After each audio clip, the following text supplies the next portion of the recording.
Amanda. You don't know me, but I know you. I want to play a game.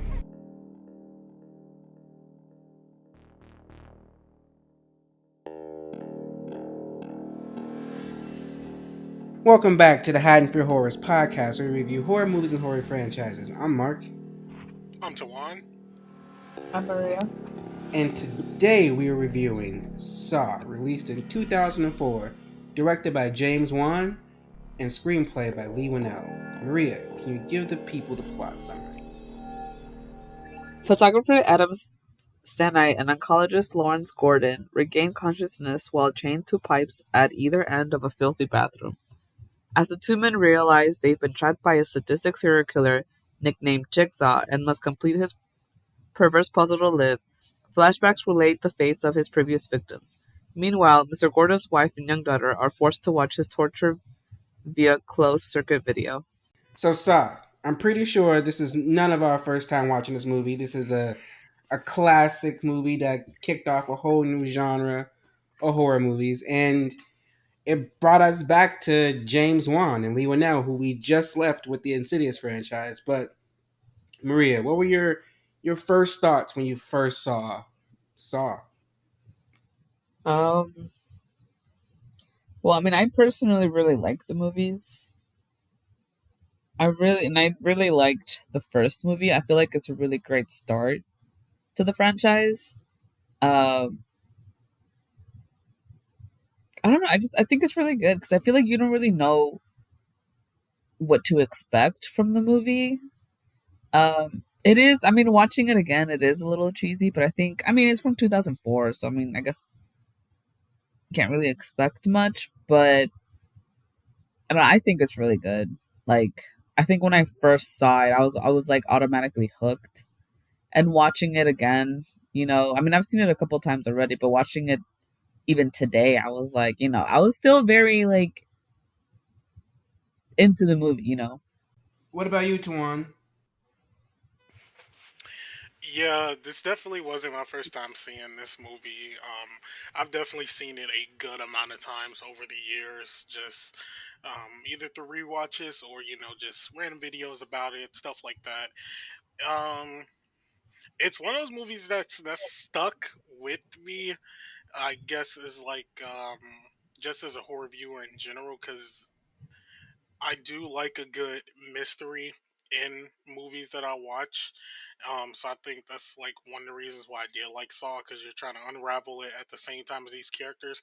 Plus, just the initial premise of it, of like watching it for the first time, you see these two people wake up in a dilapidated room, and no, they don't know how they got there.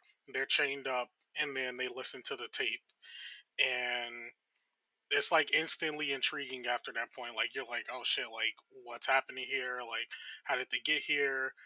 Why are they here? So it definitely leads to like the five W's like instantly, and you trying to figure out like what's going on, and it just pulls you in like immediately after seeing it, and going on into the further movies and stuff, like it develops out the way it does. But just like putting this one in a box by itself, like this is like a pretty good movie, and it's still like good till today. Like I'm sure like if you show this to some people who haven't ever seen any of the Saw movies prior, and you just show them this one, they would be like intrigued as well and try to figure out what's going on here. Yeah, I agree with both of you. I remember I was I was 9 or 10 when this movie first came out, and I remember I definitely saw it when I was 10 because I saw it the summer of, oh my god, I saw it the summer 2005. I was 10. Whew, I'm aging myself, but I remember my cousin had it on DVD, and we watched it late one night, and I remember being freaked the hell out, mostly because of Billy the Puppet, because I don't do ventriloquist dummies or porcelain dolls. So that was already like, this movie is freaking me the fuck out. Why is Billy the Puppet? Why the fuck is he here? But then like the overall movie, it was just like wasn't something I've ever seen before. Like I grew up watching like Halloween and Jason and Freddy, and yeah, it was like gruesome and there was a lot of gore, but like this was different. It was like gritty and like dirty and nasty, and it's like if they don't die because of these traps, they might die because of fucking tetanus. Like it just don't look it just looks unsanitary and like uncomfortable. So yeah, this movie definitely had a lasting effect on me as like a horror fan, and I'm glad we're kicking off our Saw retrospective. So let's just hop right into it all. So, Maria, were there any scenes that stood out, good, bad, or indifferent? I think the first scene is definitely one that stands out because, yeah, because it's like the scene just opens and then you just kind of automatically jump into everything already. There's really no warning. There's no like leading up to it. Like they're already in that dirty bathroom, and they're chained. Um, so I feel like definitely from the first scene, it already kind of like grabbed my attention. Um, as well as kind of like the kidnapping scenes where you see them being kidnapped, I guess, and that like scary mask that they had going on uh, was pretty creepy. Um, and honestly, like that last scene where Jigsaw is like, or you like realize that the guy that you thought was dead in the room was actually not dead. Listen carefully, if you will. There are rules. What's the rules? Dead. I don't know. That scene always got to me. I guess also the scene right before that when Dr. Gordon kind of starts losing it and he like chains off his leg. What are you doing?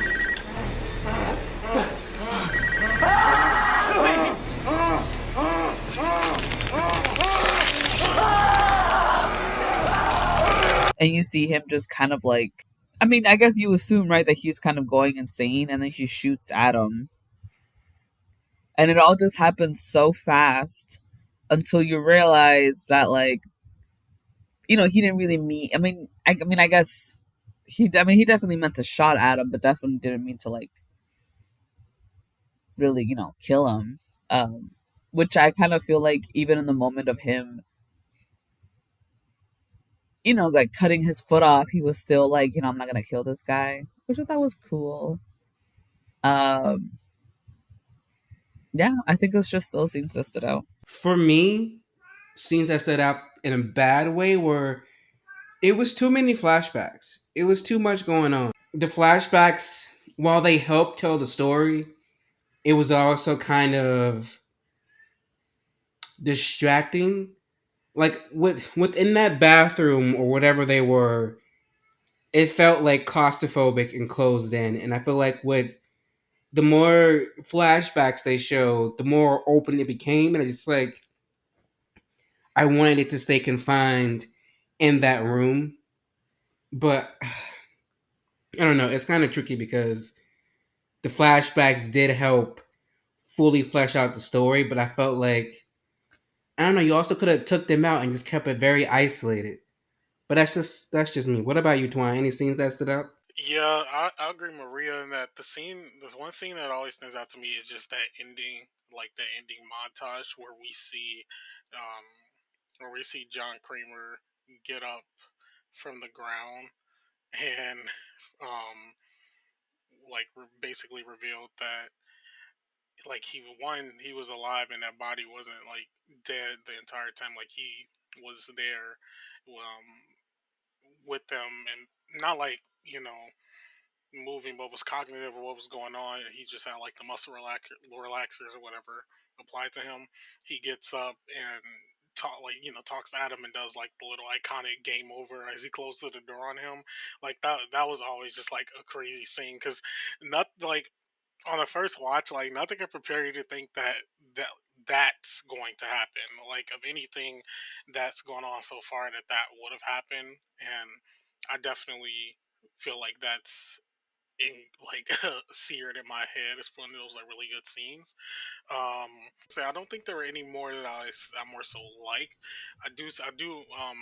There were some that I disliked here in the movie. One of them being when Danny Glover's character, Detective Tapp, gets to the like Jigsaw's lair with Detective Singh, and they find everything that they need, but they just kind of like bumble about like while they're there. Like they wait for Jigsaw to like come up the elevator and try to confront him. Jigsaw starts a trap and they try to chase after him.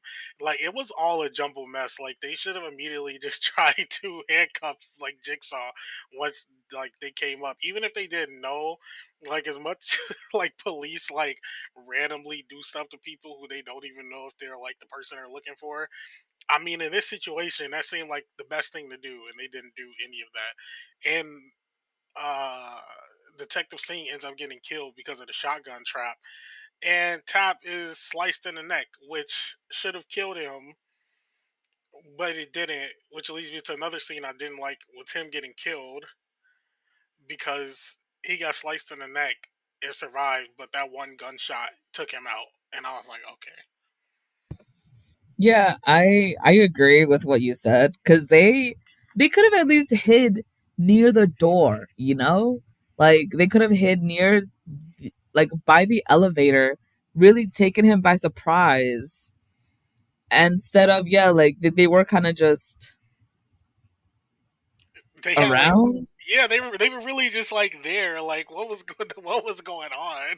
Like they were all the way across the room, had whack hiding places, and even like if they didn't stop the trap that was gonna kill that dude, like I don't know, Jigsaw is right there, like at least try, like handcuff him. I don't know Honestly, they could have at least shot him. Like this guy is exactly. over here like killing people. Like they could have. I mean, I don't know. They could have done a lot of things, and they didn't. They were really incompetent in that moment. They yeah.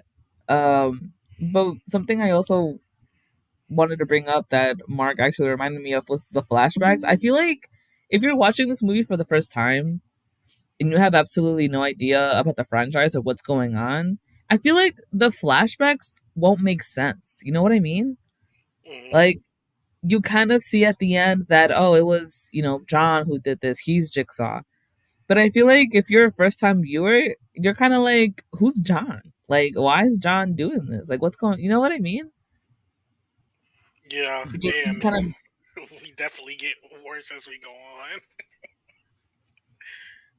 yeah, but I also agree with what you said earlier. I love mystery in my horror movies, and this is just definitely like it was a plot twist after plot twist after plot twist. So it was great. Usually we talk about the kills, but because this is Saw, we're going to talk about the traps, which also happen to cause a couple kills. So, Tuan, were there any traps that stood out for you? I mean, how could you not have Saw without the freaking reverse bear trap? We saw it in this one with Amanda, and she had to kill someone to get out of it.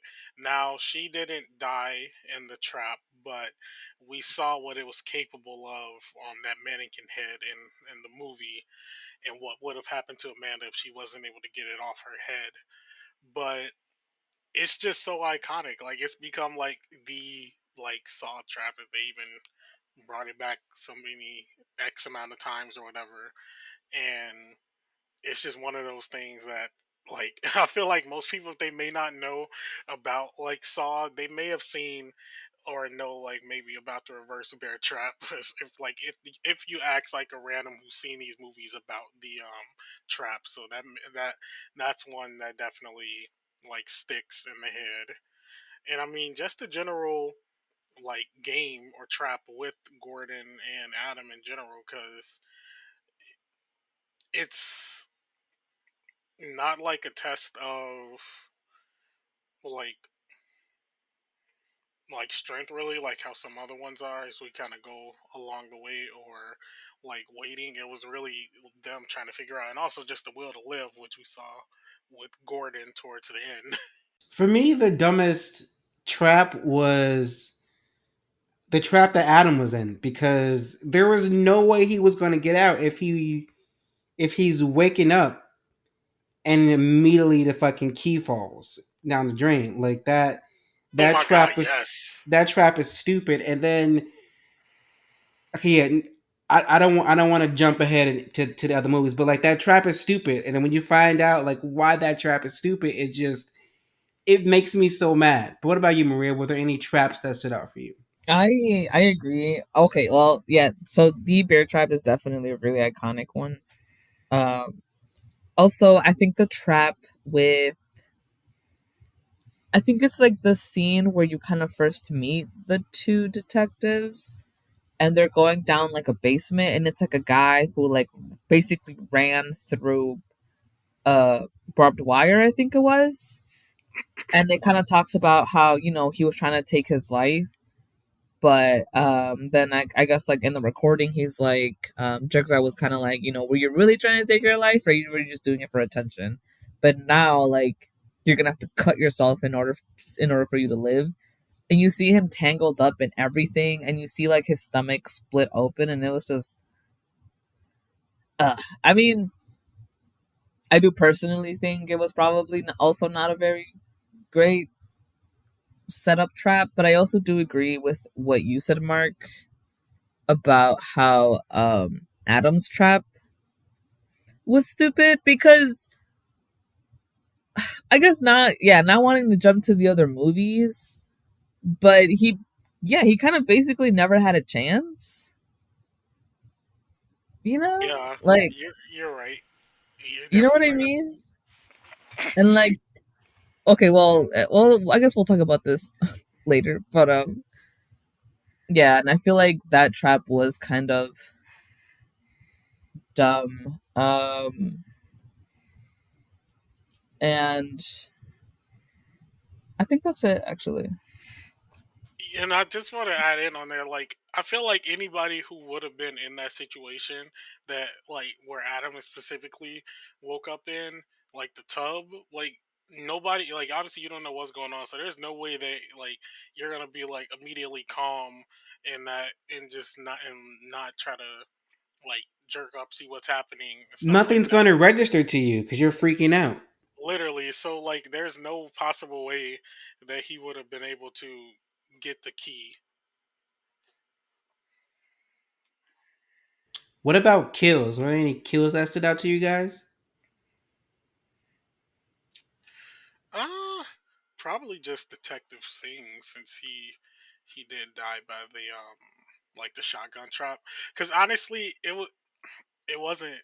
It's not funny, but I thought I think when I watched it recently, I remember he died in that part, but I felt like it looked like he noticed that the string was there. The way that he kind of stopped and then kept going and then walked into the shotguns, like like it kind of looked like it clicked to him, like, oh wait. But then he steady, he kept walking and then just got like fucking shot up. So that was a good one. Um, and I already mentioned that I hated Detective Tap's kill by just getting shot once in the chest and dying, compared to, I don't know, getting your throat fucking slit open. What about Um, I liked um well, again, I guess with the trap that I mentioned earlier, that guy who had to go through barbed wire. Um, I thought that kill was pretty cool. It was pretty. I feel like it was gory, but it wasn't too gory. Um, and then also the kill when Adam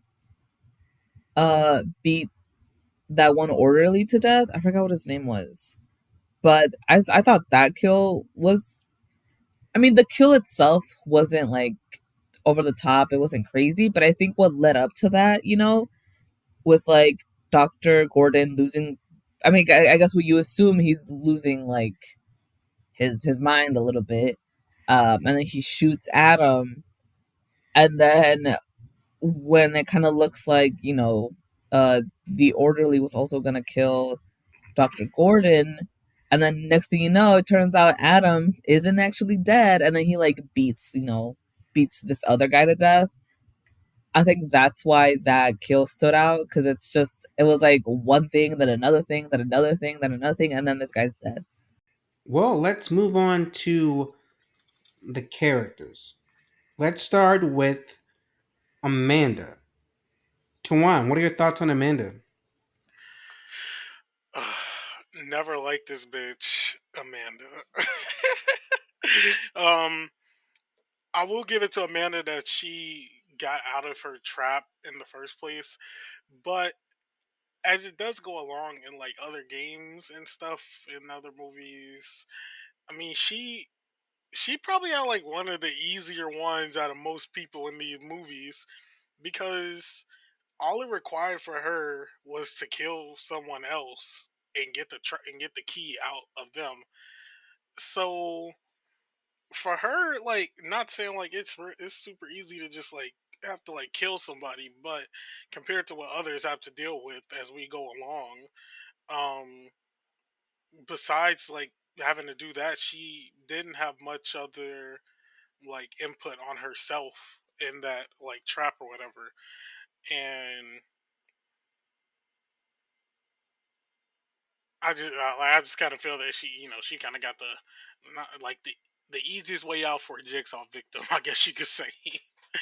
But besides that, we don't really get much of Amanda here, compared to like later on in the series as we see her get a little bit more fleshed out. But it was weird to me when her character was saying that she felt like it helped her like be in that situation and basically add to what Jigsaw thought he was doing was for the good of the people. And that was kind of weird for that. Like that was always kind of weird in my head. But we see once we go a little more that Amanda is maybe not the most there person. Maria, what are your thoughts on Amanda? I agree with what Tawan is trying to say, but not really. I mean, I agree. I also feel like her trap was very lenient compared to everybody else because um I guess like comparing to the other traps, right? Compared to, Dr. Gordon where he had to saw off his foot, and compared to Adam where, he was basically a goner from the beginning, compared to that other guy who had to you know, cut himself to live. And that one other guy, I forgot what the other trap was, but it was like a um Was the candle one? yeah. He had to like I hold the feel like candle to the wall. yeah, and so I kind of feel like hers was, I mean, the trap itself was cool, you know, like that contraption itself, I feel like was enough for the audience to be like, wow, this trap is great. But like, yeah, like realistically though, uh, I mean, not again, like Tawan said, not saying that killing someone is easy, and I'm certainly not having to put my hands in his body to get a key, but it's kind of more like the other traps. The victim kind of had to fight for survival, and they had to kind of like mute, like they kind of had to feel pain first in order for them to survive. Whereas Amanda was more like, so I have to hurt this guy so I could live, which I think that choice is a lot easier to make. You know what I mean? Yeah. Um, and I do agree that what happens later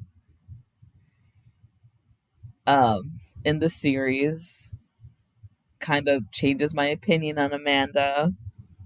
Um, but as of right now, I mean, I'm glad she survived. But I guess we don't get much of Amanda in this movie in order to form like an actual opinion of her just yet. Whoa, Tawan, what were your thoughts on Detective Singh? Uh, Obviously, out of the two detectives, Singh was the one who didn't make most of an impression on me, and he also died fairly quickly between him and Detective Tapp in the story, so there wasn't, I would say, much to go off of with his character. Now, I give him and Detective Tapp both like really, I don't know, I guess low ratings because of how they handled the situation when they were in like Jigsaw's lair, and they had an opportunity to try to entrap him or handcuff him, and they both like fumbled that bag, and Singh ended up dying because of it. So I would say when it kind of comes to his character, I really don't have much input on him because he went out fairly quickly, and we, more so focused on Tap at that point. Maria, what are your thoughts on Detective Tapp? Sorry. I mean, I guess the way the movie was kind of like portraying the story, it's kind of hard to gauge out an opinion on him. But I mean, and like I know Tawan also keeps bringing up this scene, but it's kind of hard to like. I don't want to say respect them, but it's just a little like they could have handled taking down Jigsaw in so many different ways, um, and they just kind of didn't. Um,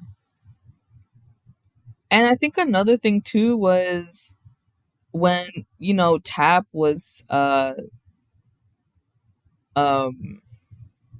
staking out Dr. Gordon's apartment, and he saw like a random guy there, and he just kind of really didn't do anything, I guess. I mean, I guess to be fair, it's not like he would have known that somebody was there.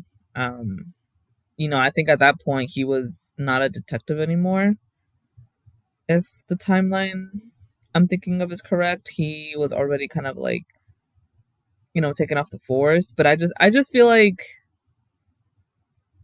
I don't know why these detectives were in the movie. I feel like they kind of didn't really do anything, to be honest. I feel like they were just kind of fillers. I mean, I guess really any like serial killer movie you have to have some type of like detective in it. But I feel like they never really did anything. I mean, I think uh Dr. Gordon himself said that it just seemed like Tap was so sure that that he was Jigsaw, that he was,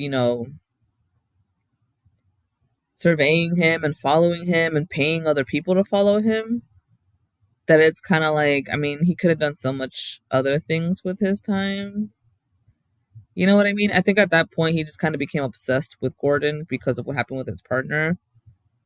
But I just kind of, it just doesn't look good. I guess it's the best way I can explain it. Tawan, what are your thoughts on Dr. Gordon? One thing I could say about Gordon is he had the will because I don't think I could have.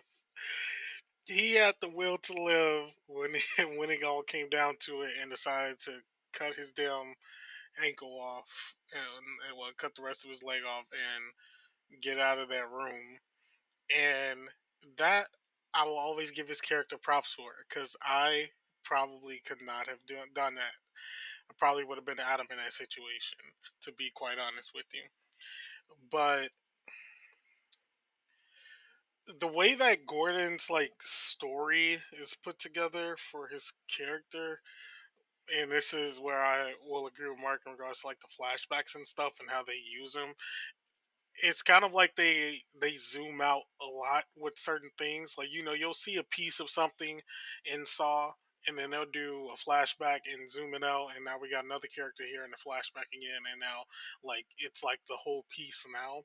So but that's kind of the fun in it. But piecing together kind of like Gordon's story and like what he is kind of up to. I don't know if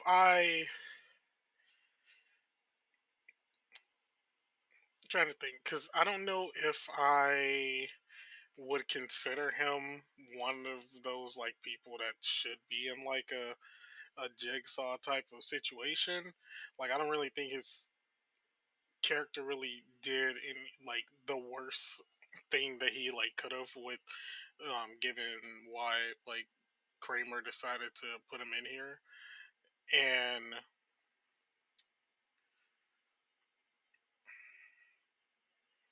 my instrument. Um and besides like his whole thing with him kind of, if I recall, I believe he was like cheating on his wife with the student. Isn't that correct? I thought it was his the secretary. Okay, well, yeah, I think that, yeah, either that or yeah, it was either that or like a student because I remember it was someone at like his work because but besides him kind of like going to do like that I don't really think there was nothing as morally wrong, which he didn't even end up going through it. If I recall, I don't even think he ended up actually like doing it. I think they met up and it didn't actually happen with them. And besides the kind of like morally like gray area there wasn't much that he really did to, I think, earn the first jigsaw trap that we see. So I don't think Gordon's like a bad character. Um, and given the situation with him and like Adam that they were trapped in, um, they made the best of what was available for their situation. Is the best way to put it. Maria, what are your thoughts on Adam?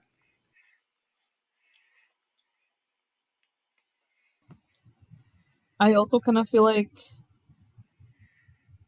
well, in this movie,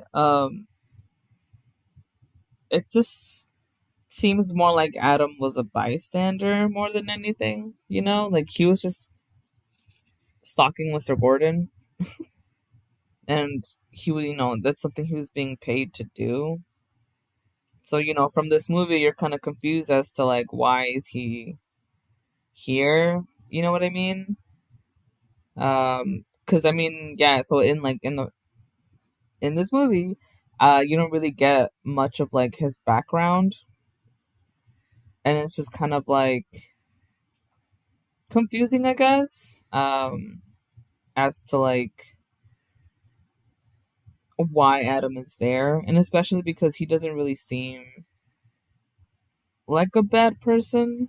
Um, I mean, I guess if you really like think about it, he was kind of just basically doing his job. Um,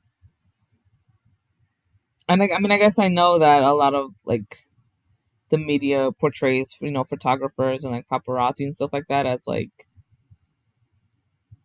seedy people or like shady people. Uh, so I'm wondering if that's what they were trying to do with Adam. But I don't know. I mean, I felt bad for Adam. He was just kind of like he just. I mean, the way they made it seem is that he just got caught up in all of this. Um. So yeah, I guess I felt bad for him. Well, what are your thoughts on Jigsaw, aka John Kramer? I mean, in this movie, I feel like you don't really get much of John Kramer. Like you kind of get um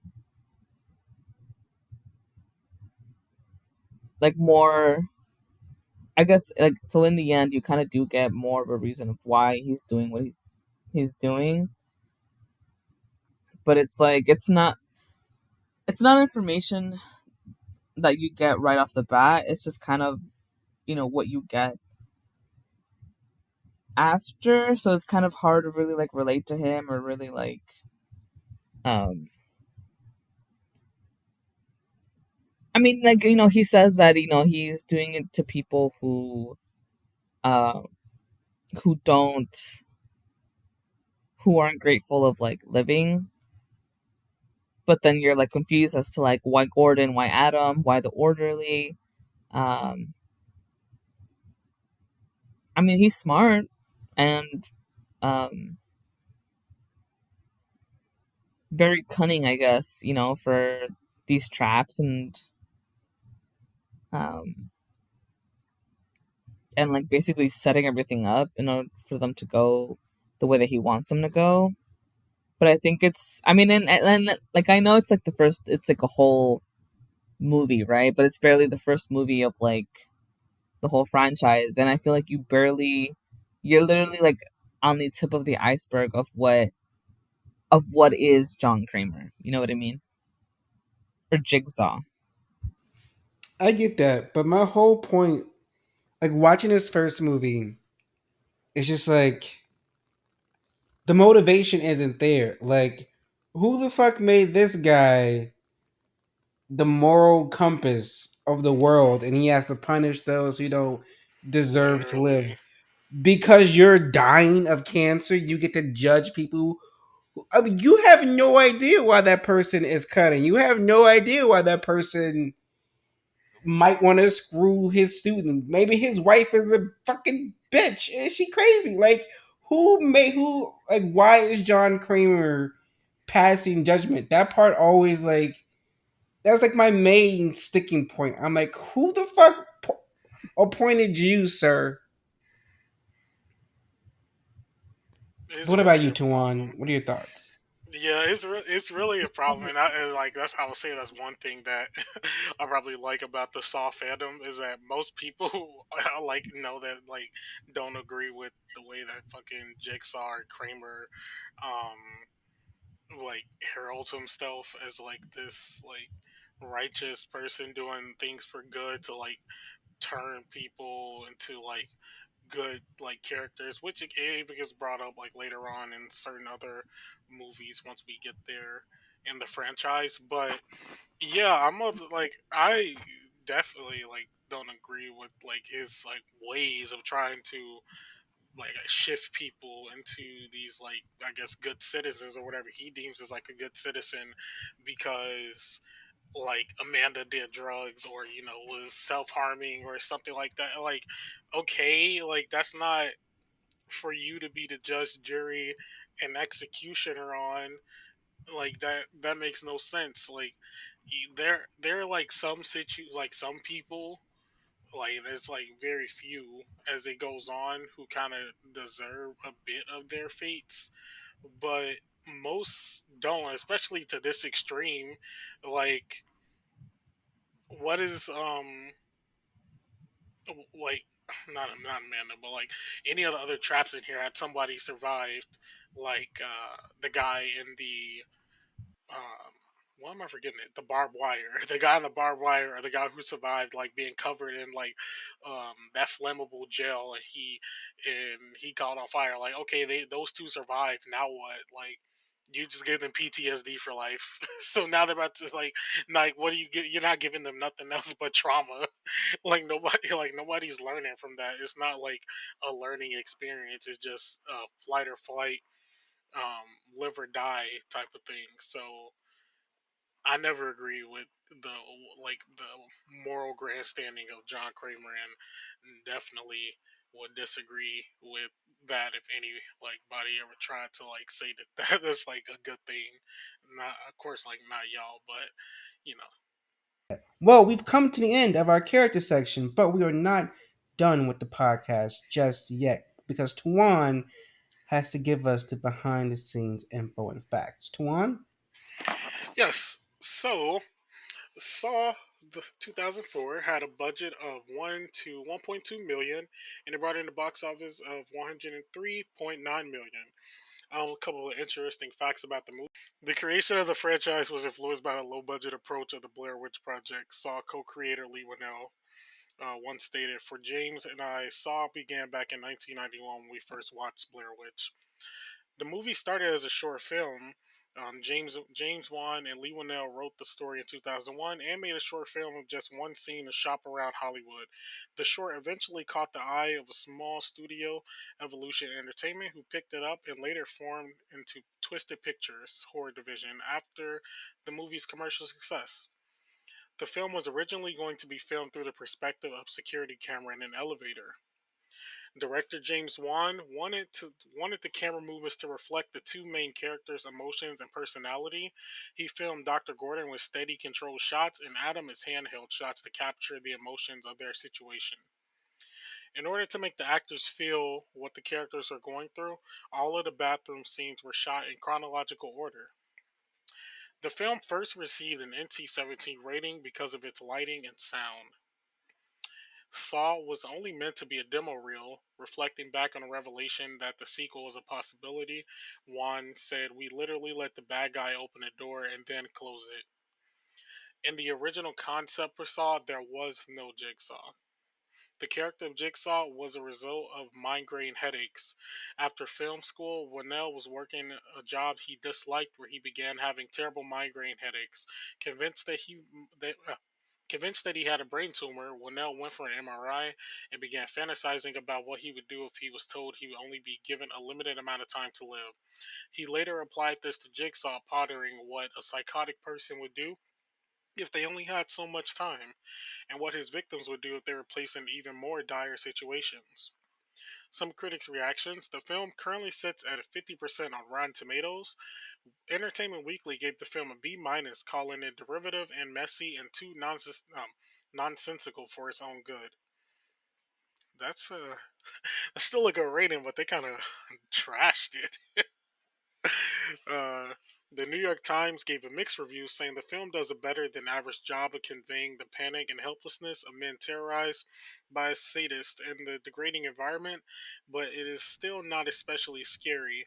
What sets its demon apart from run of the mill movie serial killers is his impulse to humiliate and torture his victims, and justified with some twisted morality. Bloody Disgusting ranked the film 10th of his list of top 20 horror films of the decade. Well, now we've come to the fun part.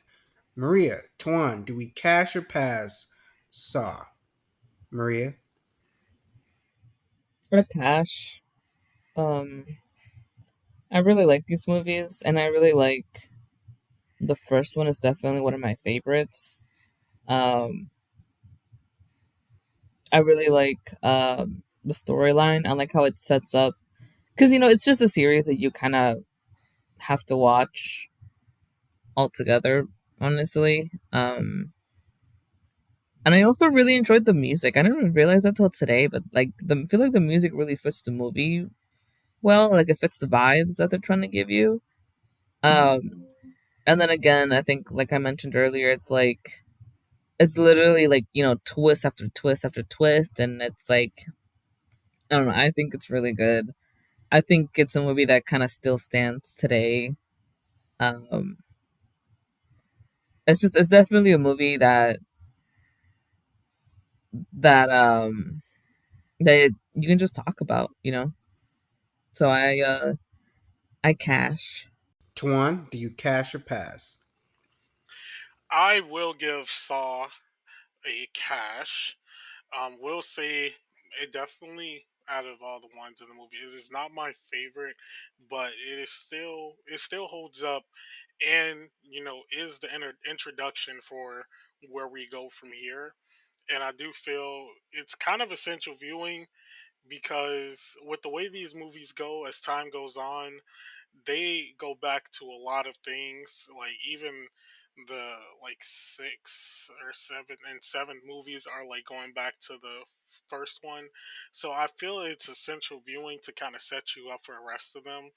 and I would definitely give it a cash in that aspect. And even if like someone isn't going to watch the rest of them, just as like James Wan said, you could they saw this like as a singular one-off thing, so you could just watch this one and not even watch the other ones, and you would still like have a decent time just trying to figure out the mystery of it all.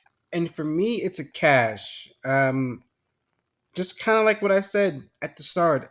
This literally kicked off and birthed a brand new subgenre of horror. Like this gave birth to the torture porn uh, genre of horror, and this is what become the main genre of horror for pretty much the rest of the 2000s. Like this literally dominated the horror section when it was mostly just a bunch of like Scream wannabes until this came out and kind of just like blew that all out the water. So this is a good movie. It's a good start. And I'm excited for the rest of the franchise. Now, I've stated in other podcasts, I've only seen this one, the second one, and the third one, and I've seen part 8 and part 9. I've not seen 4, 5, and 6, so I'm excited to go on this journey. I'm glad we're back to another good franchise. Back in the house of James Wan and Lee Winnell. We just left them, so I'm excited. And hope you guys are too. Thank you so much for listening. Good night.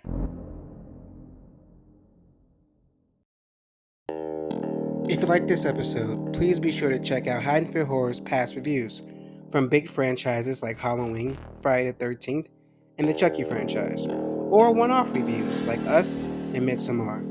You can follow Haddonfield Horrors on Instagram and TikTok, where the host posts updates and mini reviews. Full episodes are available on several podcasting platforms.